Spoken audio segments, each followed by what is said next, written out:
السلام علیکم ورحمۃ اللہ وبرکاتہ۔ الحمد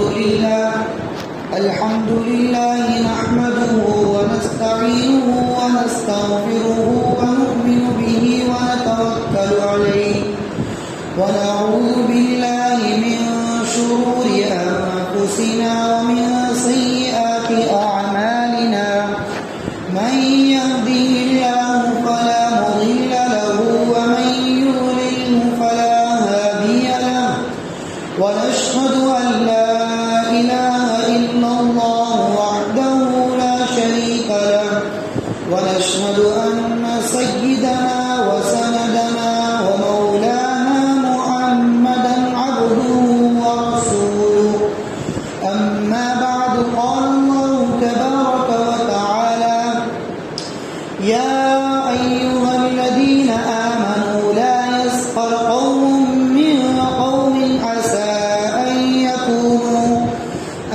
يكونوا خيرا منهم، ولا نساء من نساء عسى أن يكن خيرا منهن، ولا تلمزوا أنفسكم ولا تنابزوا بالألقاب.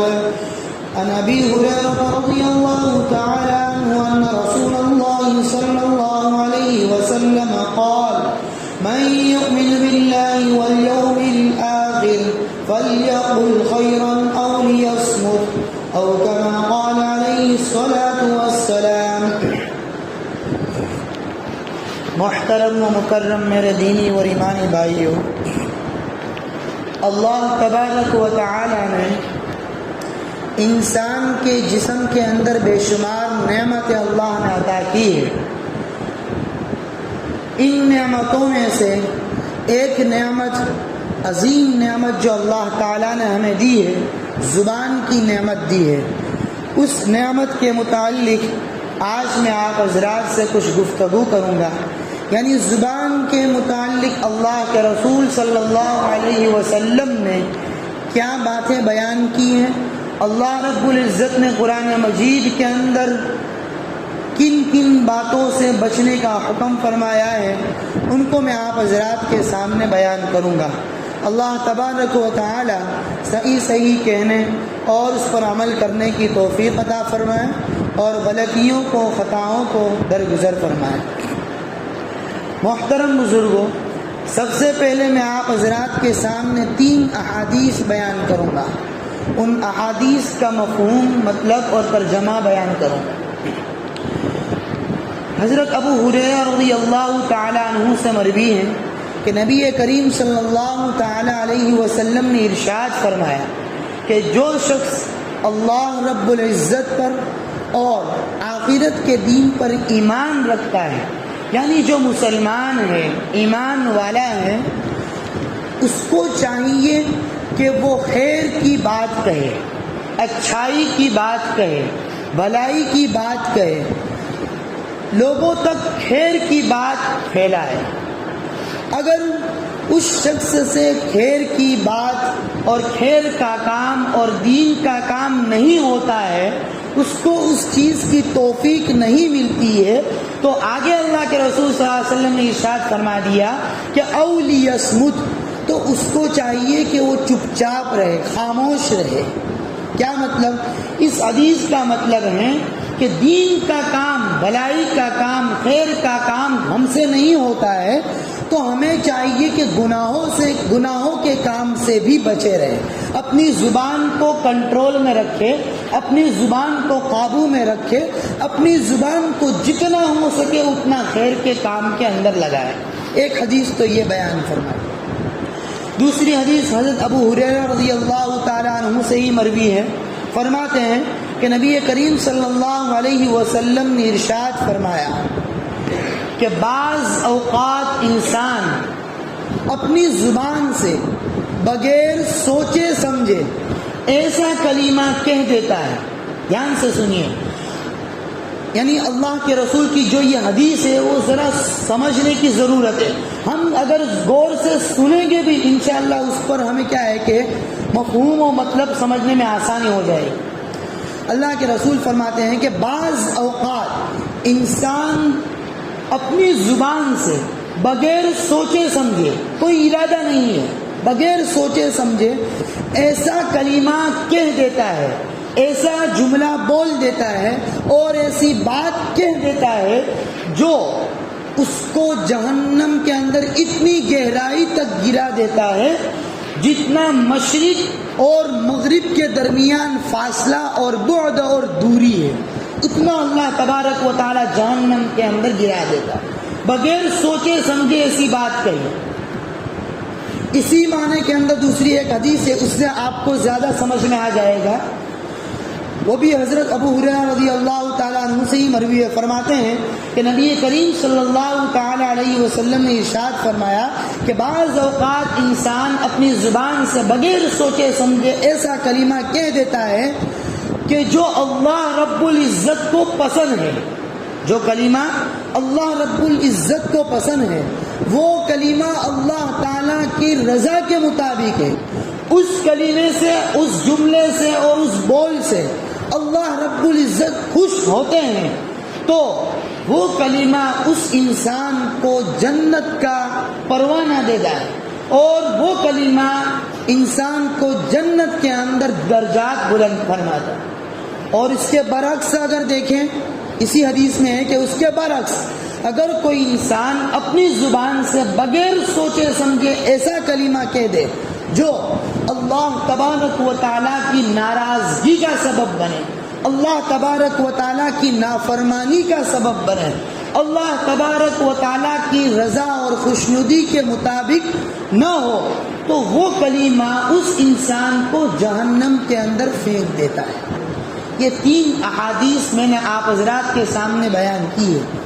اب ان 3 احادیث کے اندر اللہ کے رسول صلی اللہ علیہ وسلم اس امت کو زبان کی جو قدر و قیمت ہے اور زبان کی جو اہمیت ہے اس کو بیان کرنا چاہتے ہیں۔ یعنی اللہ کے رسول صلی اللہ علیہ وسلم ان 3 احادیث کے اندر یہ فرمانا چاہتے ہیں کہ اپنی زبان کو گناہوں سے، اپنی زبان کو جھوٹ سے، اپنی زبان کو غیبت سے، اپنی زبان کو چغل خوری سے، اپنی زبان کو گالی گلوچ سے، نہ جانے کتنی ایسی بیماریاں گناہوں کی ہے، ان گناہوں سے اپنی زبان کو بچائے رکھو۔ ان 3 احادیث کا مفہوم یہ نکلتا ہے۔ اب میرے پیارے عزیزو، زبان کیا ہے؟ اللہ رب العزت نے ہمیں جو عظیم نعمت عطا کی ہے وہ کیا ہے، اس کے بارے میں بھی ذرا سوچ لے اور سمجھ لے۔ اللہ تبارک و تعالیٰ نے جو ہمیں عظیم نعمت زبان عطا فرمائی ہے، اس زبان سے ہم دین کا کام جہاں کر سکتے ہیں، جہاں خیر کا کام کر سکتے ہیں، جہاں بلائی کا اور جہاں محبت پھیلانے کا اور جہاں جوڑنے کا کام کر سکتے ہیں، وہاں پر وہ زبان توڑنے کا اور وہاں پر وہ زبان نفرت کا اور وہاں پر وہ زبان عداوت کا بھی کام کرتی ہے۔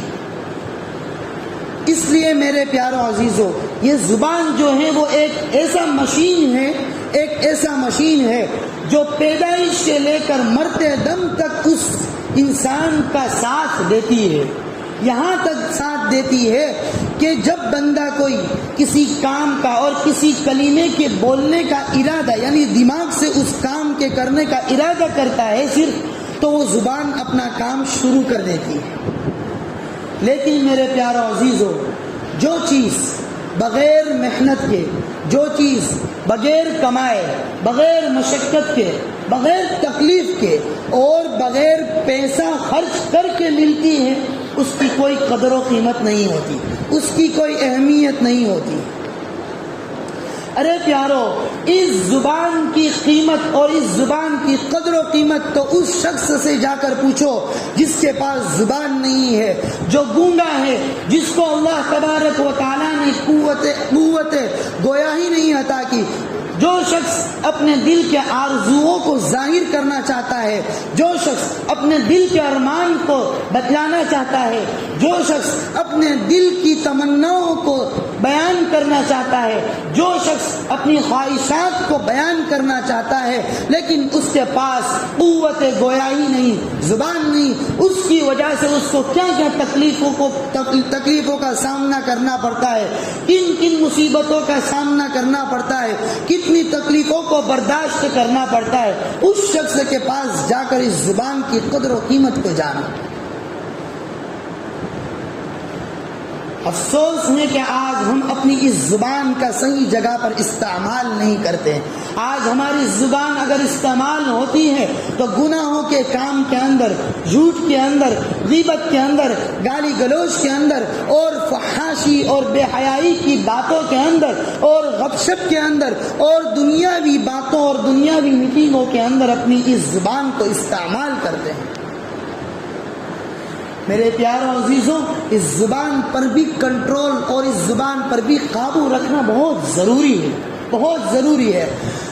اس زبان پر قابو رکھنے کے لیے تو بڑے بڑے صحاباؤں نے بھی اپنی زبان پر کنٹرول اور قابو کیا ہے۔ حضرت ابو بکر صدیق جیسے شخص جو انبیاء علیہ الصلوات و تسلیمات کے بعد دنیا میں سب سے افضل انسان تھا، ابو بکر صدیق سب سے افضل شخص دنیا میں انبیاء کے بعد ہے، وہ شخص ایک مرتبہ اپنی زبان کو پکڑ کر مڑوڑ رہا ہے۔ کسی شخص نے کہا کہ ابو بکر یہ کیا کر رہے ہیں؟ تو ابو بکر نے اس وقت جواب دیا کہ ان ھذا اورد فی الموارث، کہ یہ زبان جو ہے اس نے مجھے ہلاکت کے اندر مبتلا کر دیا ہے۔ ابو بکر جیسا شخص اپنی زبان کے اوپر ملامت کر رہا ہے کہ اس زبان نے مجھے ہلاکت کے اندر اور گناہوں کے اندر مبتلا کر رکھا۔ آگے ابو بکر دوسری روایت کے اندر آتا ہے کہ حضرت ابو بکر صدیق رضی اللہ تعالیٰ عنہ اپنی زبان کو قابو اور کنٹرول رکھنے، یعنی فضولیات کی باتوں سے بچنے کے لیے اپنے منہ کے اندر کنکریاں رکھ دیتے ہیں تاکہ ضرورت کی جتنی باتیں کرنی ہے اتنی ہو سکے، فضول باتیں اپنی زبان سے ہرگز نہ نکلے۔ یہ طریقے اپناتے تھے۔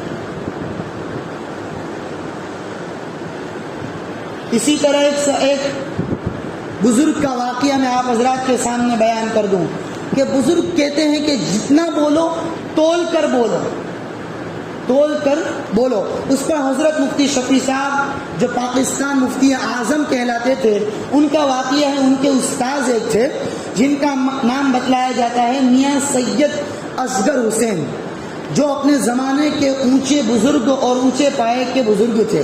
مفتی تقی صاحب اپنی کتاب کے اندر، مفتی تقی صاحب جو شیخ الاسلام پاکستان ہے، وہ بیان کرتے ہیں کہ والد صاحب کے استاذ ہوتے ہیں وہ میاں صاحب، اور والد صاحب کا اور اپنے استاذ کا گہرا ربط اور تعلق تھا۔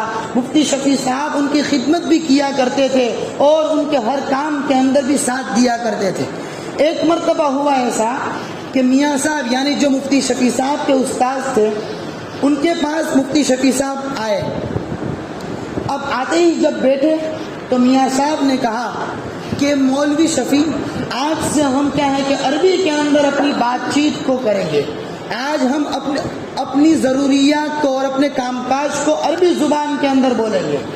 اب اچانک جب یہ بات میاں صاحب نے یعنی استاذ محترم نے بیان کی اپنے شاگرد مفتی شفیع صاحب سے، تو تعجب میں پڑ گئے کہ اچانک استاذ جی کو کیا ہو گیا، اچانک کیوں ایسا عربی میں بات چیت کرنے کا کہہ رہے۔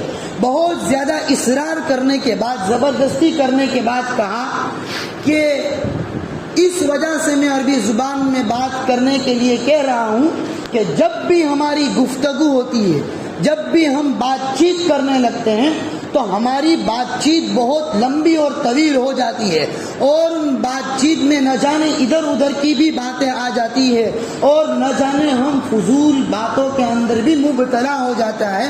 اس وجہ سے کہیں یہ نہ ہو کہ باری تبارک و تعالی ہماری اس فضول باتوں پر ہماری پکڑ کر لے، اس لیے ہم چاہتے ہیں کہ ہم فضول باتوں سے بچنے کے لیے عربی زبان کے اندر اپنی ضروریات کے کام کاج کو بولیں۔ یہ ان کا طریقہ تھا فضول باتوں سے بچنے کا۔ آج ہم اپنی زبان پر ذرہ برابر بھی کنٹرول نہیں کرتے، آج ہمیں اس کی قدر و قیمت ہی معلوم نہیں ہے۔ آج ہم ان گناہوں کو بھی میں آگے ذکر کروں گا کہ جو ہم بکثرت اپنی زبان سے بولتے ہیں، جیسے یہ جھوٹ بولنا، غیبت ہے، جیسے اس کے علاوہ کسی کا مذاق اڑانا، یہ سب قرآن کریم سے اور نص قطعی یعنی قرآن کریم سے یہ سب چیزیں ثابت ہیں. اس کو میں انشاءاللہ آگے بیان کروں گا. اب اس کے علاوہ میاں صاحب خود فرماتے ہیں کہ ہماری مثال یعنی ہم لوگوں کی مثال تو اس شخص جیسی ہے جو شخص اپنے گھر سے دینار، دراہیم اور اشرفیہ اور مال و دولت اور پیسے روپیے لے کر نکلا، ایک سفر کے لیے اپنی منزل تک پہنچنے کے لیے نکلا. ابھی سفر جاری ہے، اس کا راستے میں جا رہا ہے اور اس کے پاس جتنی اشرفیاں، جتنے پیسے روپیے تھے سارے ختم ہو جاتے ہیں، کچھ باقی رہتے ہیں. ابھی منزل تک پہنچا نہیں ہے، جہاں اس کو جانا ہے وہاں ابھی تک پہنچا نہیں ہے، لیکن کچھ اشرفیاں اور کچھ پیسے وغیرہ باقی ہے. اب وہ کیا کرے گا؟ اب وہ ان اشرفیوں کو اور ان دینار دراہیم کو پھونک پھونک کر استعمال کرے گا. جہاں جتنی ضرورت ہے اتنا استعمال کرے گا وہ شخص. کیوں؟ اس لیے کہ ابھی تو اس کو جہاں پہنچنا ہے وہ بہت دور ہے، ابھی منزل تک پہنچنا باقی ہے، اس لیے وہ ضرورت کی جگہ پر اپنے اس پیسوں اور روپیوں کو استعمال کرے گا.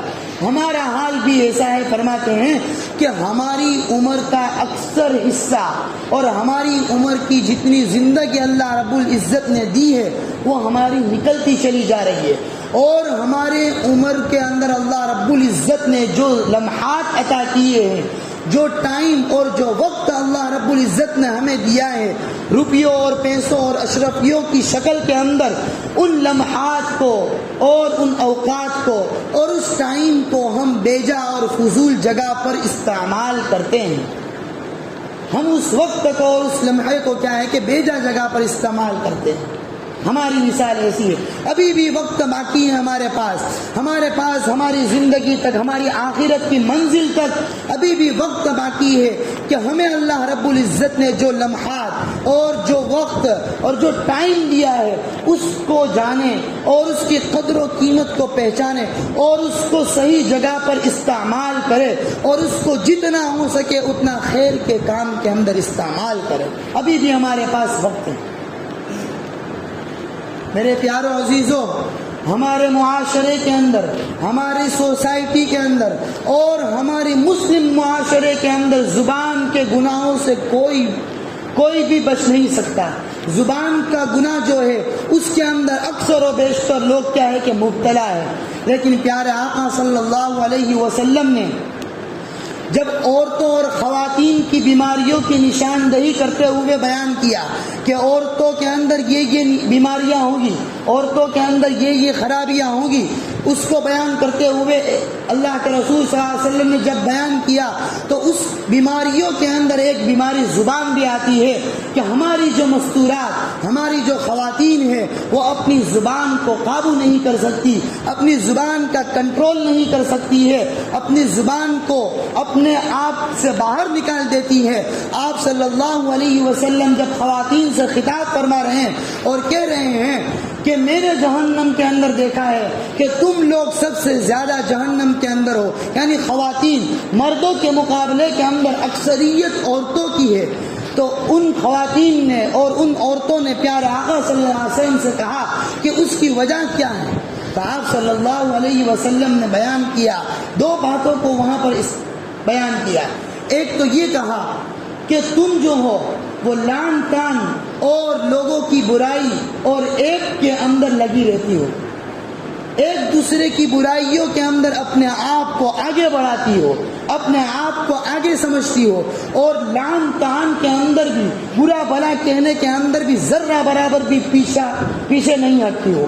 دوسری بات اللہ کے رسول صلی اللہ علیہ وسلم نے کہی کہ وَتَكْفُرْنَ الْعَشِيرَ، کہ تم عورتیں یعنی تم خواتین اپنے مرد، اپنے شوہر کی ناشکری اور اپنے شوہر کی نافرمانی اور اپنے شوہر کی ناقدری اور اپنے شوہر کے سامنے زبان درازی کرتے ہو. ان دو باتوں کو اللہ کے رسول صلی اللہ علیہ وسلم نے ارشاد فرمایا. اب میرے پیارو عزیزو، ہماری بھی گھر کی مستورات ہے، ہماری بھی عورتیں ہیں، ہماری بھی بیوی ہے، بہن ہے، ہماری بھی ماں ہے، ان سب کے ذمہ دار ہم ہیں. اللہ کے رسول صلی اللہ علیہ وسلم نے ارشاد فرما دیا کلکم راعٍ وکلکم مسئول عن رعیتہ، کہ ہر ذمہ دار کو اس کی ماتحتی کے متعلق کل قیامت کے دن پوچھا جائے گا۔ اب اگر ہماری خواتین، ہماری مستورات ان زبانوں کے اوپر کنٹرول نہیں کرتی، اپنی زبانوں پر قابو نہیں رکھ سکتی، ہمیں اس کو اس کی ترغیب دینی ہے، اس پر آمادہ کرنا ہے اور زبان پر قابو کرنے کے لیے حکم کرنا ہے۔ اگر ان کو ہم نے اس بات کو نہیں سمجھایا تو کل قیامت کے دن سب سے پہلے اس حدیث کے پیش نظر ہماری پکڑ ہوگی۔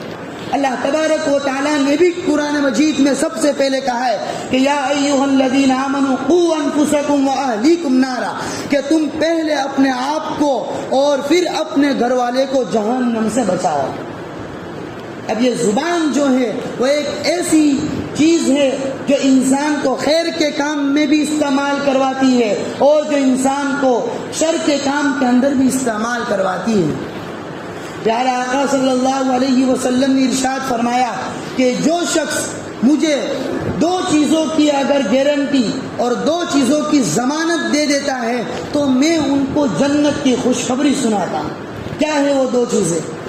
فرمایا کہ دو جبڑوں کے درمیان جو چیز یعنی زبان ہے، اس کی اگر گارنٹی دے دے کہ وہ اس کی زبان کی حفاظت کرے گا، اس کی زبان کو کنٹرول میں رکھے گا، اس کی زبان کو گناہوں کے اندر نہیں لگائے گا، تو میں اس کو جنت کی خوشخبری سناتا ہوں۔ دوسری چیز کیا ہے؟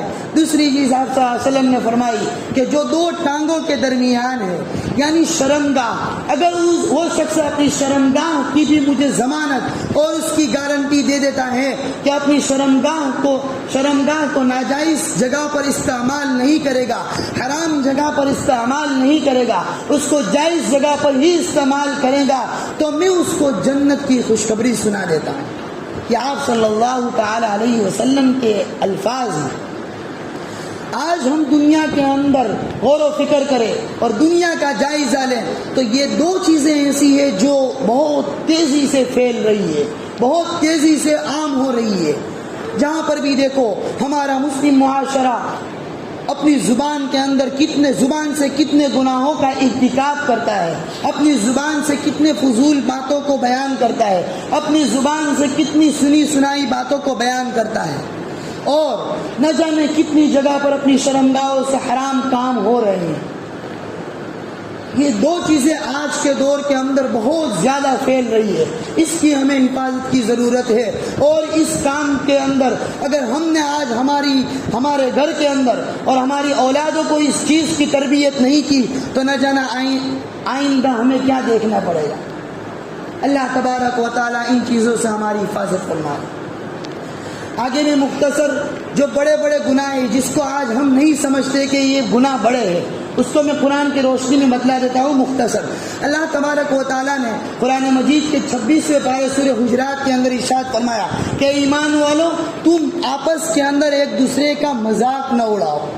لا یسخر قوم من قوم عسى، یہاں پر تفصیل کرنے کی ضرورت نہیں ہے۔ اللہ رب العزت نے مردوں کو بھی الگ سے کہا اور عورتوں کو بھی الگ سے کہا۔ یہاں پر آمنو کہہ دیتے تو مرد اور عورت دونوں آ جاتے، لیکن اللہ تعالیٰ نے مردوں کو بھی کہا کہ تم مرد بھی دوسرے مرد کا مذاق نہ اڑاؤ اور عورتیں بھی دوسری عورتوں کا مذاق نہ اڑاؤ۔ اب مذاق کسے کہتے ہیں؟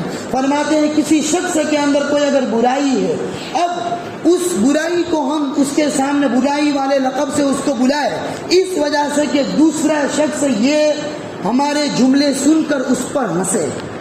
آج ایسا ہی ہو رہا ہے، ہم ہنسانے کے لیے کسی شخص کا مذاق اڑاتے اور کہتے یہ ہیں کہ میں تو تمہارا مذاق اڑا رہا ہوں، میں تو مستی کر رہا ہوں وغیرہ وغیرہ، ہم بہانے نکال لیتے ہیں۔ لیکن پیارو عزیزو، اللہ رب العزت نے قرآن مجید میں مذاق کرنے سے، مذاق یعنی تکلیف پہنچے سامنے والے شخص کو، جس کے دل کو ٹھیس پہنچے، اس سے اللہ رب العزت نے منع فرمایا۔ آج اللہ تعالیٰ خود فرماتے ہیں وَلَا تَلْمِزُوا أَنفُسَكُمْ، کہ تم ایک دوسرے کے عیب بیان نہ کرو۔ آج ہمارا حال بالکل اس کے برعکس ہے، اللہ نے منع کیا ہے اور ہم ایک دوسرے کے عیب بیان کر رہے ہیں۔ کسی کے عیب یہاں سے سنے وہاں بیان کیے، وہاں سے سنے یہاں بیان کیے۔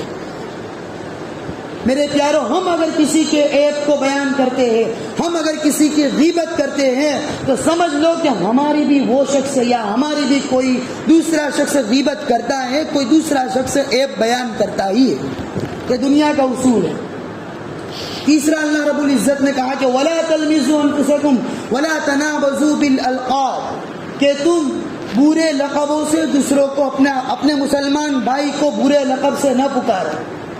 یعنی کوئی شخص گونگا ہو یا بہرا ہو یا لنگڑا ہو تو اس کو ہم گونگا کہہ کر یا بہرا کہہ کر یا لنگڑا کہہ کر بلائیں گے تو اس کو اچھا لگے گا؟ ہرگز اچھا نہیں لگے گا، اس کو بھی تکلیف پہنچے گی۔ اسی طرح اگر کسی شرابی کو، کسی زانی کو اگر زانی کہہ کر پکارا، برے لقب سے کہہ کر پکارا، تو یہ بھی اللہ رب العزت نے منع فرمایا ہے کہ برے لقب سے ہرگز تم نہ پکارو۔ اس کام کو برا سمجھو، اس کام کو برا سمجھو، اس شخص کو برا ہرگز نہ سمجھو، اور برے القاب سے ہرگز نہ پکارا۔ آگے اللہ رب العزت نے کہا کہ غیبت سے بھی بچو۔ پیارا آقا صلی اللہ علیہ وسلم نے جب صحابہ کے درمیان غیبت کے متعلق کہا کہ مل غیبت، غیبت کیا ہے، تو صحابہ نے کہا، آپ صلی اللہ علیہ وسلم نے کہا کہ غیبت یہ ہے کہ تم اپنے مسلمان بھائی کے عیب کو اس کے پیچھے، یعنی اس کی پیٹھ کے پیچھے بیان کرو۔ اب صحابہ نے کہا کہ اس شخص کے اندر اگر برائی ہو اور اس کو بیان کرے تو بھی گناہ ہوگا ہمیں؟ تو پیارا آقا صلی اللہ علیہ وسلم نے کہا جب اس کے اندر یہ برائی ہوگی اور اس کو تم اس کی پیٹھ کے پیچھے بیان کرو گے تب تو غیبت ہے، اگر وہ چیز اس کے اندر نہیں ہے تب تو وہ بہتان ہے۔ اور بہتان ایسی چیز ہے کہ اگر ہم نے کسی اپنے مسلمان بھائی پر بہتان لگایا تو اللہ رب العزت اس کام کے اندر اس کو مرنے سے پہلے اس کے اندر اس کو مبتلا کریں گے۔ اللہ تبارک و تعالیٰ ان بڑے کبائر گناہوں سے ہماری حفاظت فرمائے۔ یہ سارے جو گناہ میں نے ابھی بیان کیے قرآن کی روشنی کے اندر، سب گناہ کبیرہ گناہ ہے، بڑے گناہ ہے۔ یہ گناہ جو ہے وہ ہماری عام زبانوں کے اندر استعمال ہو رہے ہیں، ہم اس کو گناہ سمجھتے ہی نہیں، اس لیے اس سے بھی ہمیں توبہ کرنا ضروری ہے۔ ایسے ہی معاف نہیں ہو جائے گا، بلکہ اس سے بھی ہمیں توبہ کرنی پڑے گی۔ کسی مسلمان بھائی کو تکلیف پہنچائی ہے، اس سے بھی ہمیں توبہ کرنی پڑے گی وغیرہ۔ ان کبیرہ گناہوں سے ہمیں اپنے آپ کو بچانا ہے۔ ان تمام گناہوں کا سب سے بڑا سبب اگر کوئی بنتی ہے تو وہ ہے زبان۔ اس لیے اپنے آپ کو، اپنی زبانوں کا کنٹرول کرے اور اپنی زبان کو قابو میں رکھے، جتنا ہو سکے خیر کی اور اچھائی اور بھلائی کی بات کہے، اور نہ کہہ سکتے ہو تو خاموش رہے، اس لیے کہ اگر بات کہنا، خیر کی بات کرنا اور بولنا چاندی ہے تو چپ رہنا بھی سونا ہے۔ اس لیے اللہ تبارک و تعالیٰ ہمیں زبان کی حفاظت کرنے کی توفیق عطا فرمائے۔ وآخر دعوانا الحمدللہ۔